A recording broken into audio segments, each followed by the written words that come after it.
What's crafting, guys, and welcome to all the old and all the new people of the chaotic world, and welcome back to another episode of Chaotic Craft. You may wonder where I am at the moment because I have not shown you much up here, but we are working on the top of our mountain because we are ignoring all the bugrock stuff because it's still not been sorted. So let's get on and I'll show you what we're doing. So this is where we are. Obviously, this is the part of the base down the bottom.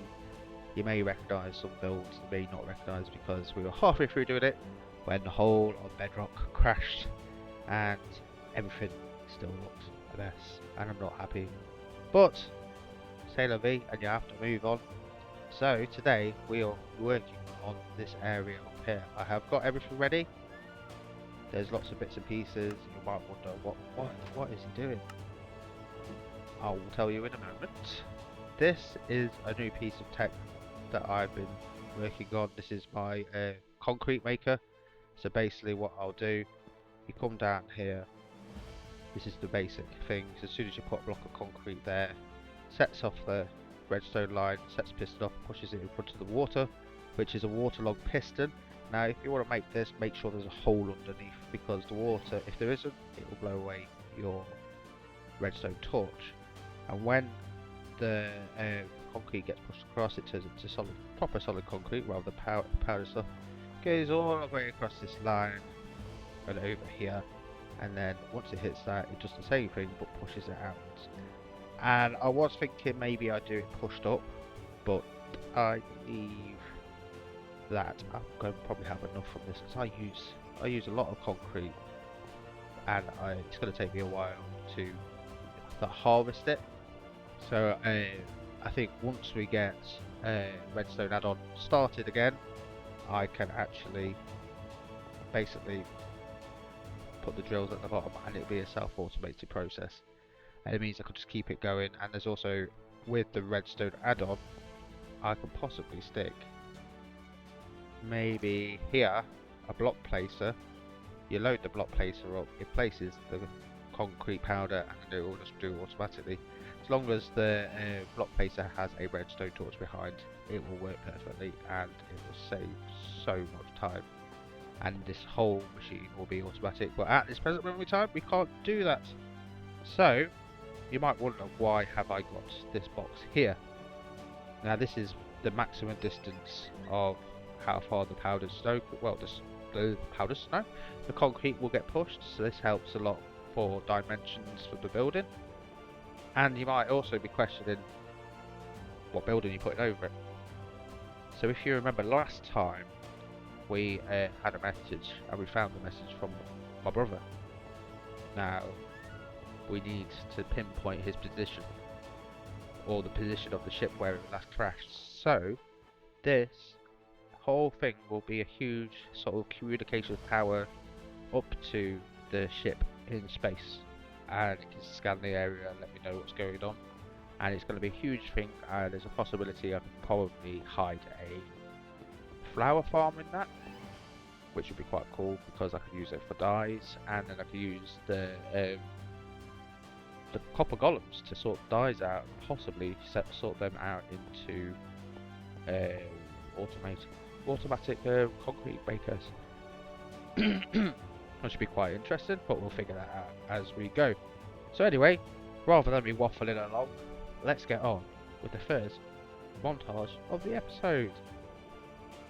Let's go.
here is the communications tower. I think it looks pretty cool. Obviously we've got lots of sections and we've got the big antennae on top. Now there's obviously the reason why it's so big is because it's got the concrete factory underneath, but I think it looks pretty not overpowering, pretty big for what it needs to do. It needs to be high to reach and to get in contact with the spaceship that is above. And if you did see, I did put lights on it. Now the lights I want to have sequenced so they flash like almost like a pulse going up into space. I am going to fiddle with that off camera and see if I can actually get it working. But let's have a quick show of the inside, because I have done a few more bits and pieces in there. Just ignore what's going on here because it's sad. And you might be wondering why I'm going in here, and it is because I have my little teleportation device. Now I moved it from the other world, the other building that's down there to up here, because I wanted to be able to get up here fast, and I think if I can get up here fairly fast. Now let's start from the bottom. So the bottom here, we've got these massive struts. Now these struts hold up the structure to the ground, which means it shouldn't wobble. Fairly simple build for those. I wanted to sort of get the angle right, and stairs seem to be the only thing that worked, and obviously use the copper and the grindstones. Ignore the boxes, I need to tidy them up. Got this little area here which is sort of the land part. Might put some snow piles up here like walking in. Then we've got our logo here, and then we go up. Now I've put ladders here because what happens if there's a snow, I have done obviously a lot of research into snow exploration, and they always keep the doors up higher so you're able to get out. So because if snow builds up in front of the doors you can't move. So yeah, I sort of used this dark palette on the bottom part more because I wanted like a sort of stable foundation. I've broken it all with the turf and the deep slate, and I think it looks alright. I do want more sci-fi block, but it works. I'm pretty happy. Then we come inside and we are greeted with a couple of floors, a big column in the middle. My bed's there, and if you come down here, this is, to be honest, this is better looked at when it's dark, but I put black concrete down the bottom, so it looks quite deep. Obviously it's not deep. You also come down here and you're able to use the concrete. Now, I did do a little bit of fiddling with this because the concrete wasn't working. Every time I went over here it dropped, so I moved the water block across and I removed a piston. Now the piston, it goes all the way over to the end and pushes out, and yeah, it works perfectly fine now. You have to make sure you've got the hole underneath, but it means now I can just get as much concrete as I want. Now if we go back up into this area, you might see we've got these sort of hazard lines. We'll take the stairs up, and then we've got this floor, which I have no clue what to do. Might make a few flower farms for my dye, because I need not blacks, I need whites, greys, bits and pieces. I'm getting the whites from the skeleton drops at the moment, and then you come into the main structure. Now this, I wanted to keep open and big, and I think it pulls it off quite well. Really large area to play with. I've left a bit of air circulation around here where we've sort of got the big grate sort of thing. Got a big logo over there, which is quite cool, and we've used the shells. Are the shells? Yeah. As girders again. I think that gives it quite a nice sort of look about it. We've got a few different levels, so you can look out. You can do the same here on number one. So we've got basically 6 floors, so you can play around and make different farms. Now I am getting XP from the Tinker's Construct.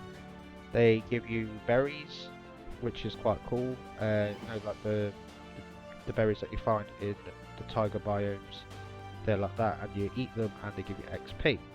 Now this is going to be my main storage for now. I think I've got to have plenty of space, and I have just, I don't know if you can see, probably not. Let's go up. What I have done is I have put a copper golem behind, and this is half a slab. So basically he can access the bottom chests, the middle chests and the top chests, and it means my sorting system can be automated without having to cram in all the hoppers, which is extra helpful. I've obviously carried on this emergency line, and I'm not going to want to get up top because there's not a lot, but I am thinking maybe I do bring the tower down a little bit and make this a bigger floor so we can have that as a communications area. We'll see. Obviously I've kept the blues, the oranges, the whites. But there is the communications tower. Now obviously I've used pots at the bottom, docks, just ignore that I've missed a few pistons because I'll replace those when I get some more. I'm not sure how it's going to work. Obviously I've used these redstone lights, and I don't know whether it is better to use the copper bulbs rather than redstone lights for a signal sort of burst. So I don't know if you guys know, but can you just like comment below for me, and I'll put that into practice, see if that can work, because I've got a observer system in there, but it's just picking up solid and it's just keeping them solid. So for now we'll keep it solid, but I will go in there and have a little fiddle around with the system. Maybe I extend the pulse so it starts off down here and pulsates up so it's a bit slower. We'll see. But this place is looking awesome now. Obviously just ignore my boxes everywhere. And here's a little tip. I wanted to try and get a bit of a smoother sort of arc, or not arc, smoother diagonal, so I put some glue glass, and I think that gives that sort of slightly more angular base, which is I quite like it. I think it looks quite cool.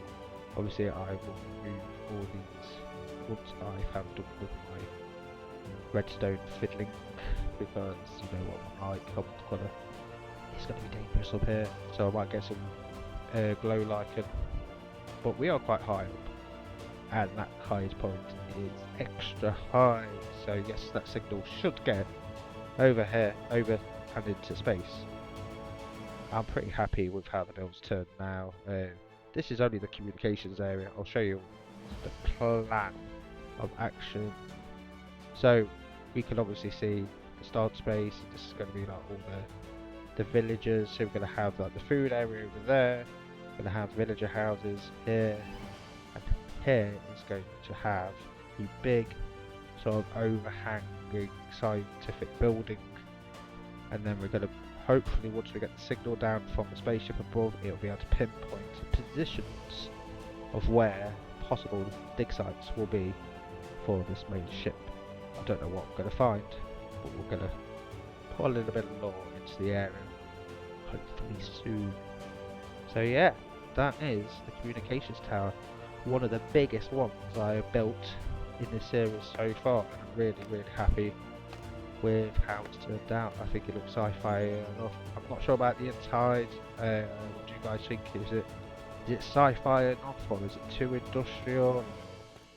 I wanted to sort of make it look like this big scientific, but almost like a storage cargo crate type emptiness. So I didn't want it too sci-fi that it's like whites and everything. I want obviously dark, so we start with the dark levels and work up to the lighter levels, and I think it works quite well.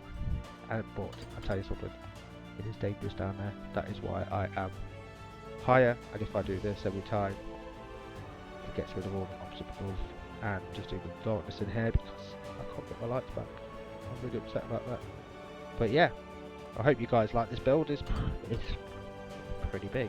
So standing outside this building is quite imposing. It is the biggest thing I've built. It's very sci-fi, and I forgot to say, put these sort of grates on the side, and I think it gives it sci-fi. It just calls sci-fi out to me. I love it. I think it's pretty cool. But if you guys have got any ideas for what to put inside it, if I need probably farms, the other bits and pieces. Maybe stick some Tinker's construct inside and maybe have a little delve into that, because I'll get skits on it. I will get him to show me a bit around. Please do, because like, hopefully he will. Hopefully soon as well. We'll get the boys back together and we'll go on an adventure, because we have found a bastion. We've got the end gate now. Oh, we need to do the end. There is actually quite a lot still to do, and hopefully as well, bugrock will be fixed, which will be pretty cool. So guys, as well, don't forget to smash a like for the episode. I hope you've enjoyed it a lot. Also, don't forget to drop me a subscription, because, like I said, if everything pushes me and I'm enjoying it, I'm enjoying all your feedback, and you guys are amazing. And don't forget to check out the other guys' episodes as well, because they're going to be bringing out some more, which is pretty cool, and their stuff is awesome. And also, don't forget to, and say it along with me, stay crafty.